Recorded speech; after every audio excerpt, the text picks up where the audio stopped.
Mabuting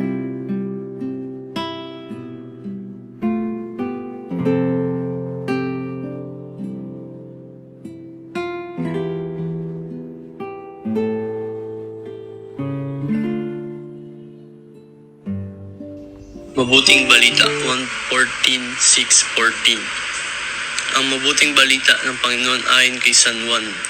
Noong panahon iyon, sinabi ni Jesus kay Tomas, "Ako ang daan, ang katotohanan, at ang buhay. Walang makakapunta sa Ama, kundi sa pamagitan ko.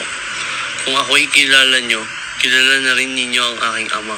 Mula ngayon ay kilala na ninyo siya at inyong nakita." Sinabi sa kanya ni Felipe, "Panginoon, ipakita po ninyo sa amin ang Ama at masisiyahan na kami."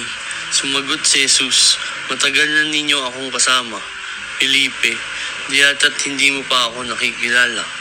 Ang nakakita sa akin ay nakakita sa aking Ama. Bakit mo sinasabing ipakita mo sa amin ang Ama? Hindi ka ba naniniwalang ako'y sumasama at ang Ama'y sumasa akin? Ang mga salitang sinasabi ko ay hindi ko sinasabi sa ganang aking sarili. Ang Ama na sumasa akin ang gumaganap ng kanyang mga gawain. Aniwala kayo sa akin. Ako'y sumaama at ang may sumasa akin. Kung ayaw ninyong maniwala sa sinasabi ko, maniwala kayo dahil sa mga gawang ito.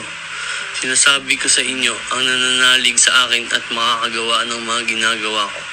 At higit pa rito, sapagkat papunta na ako sa Ama.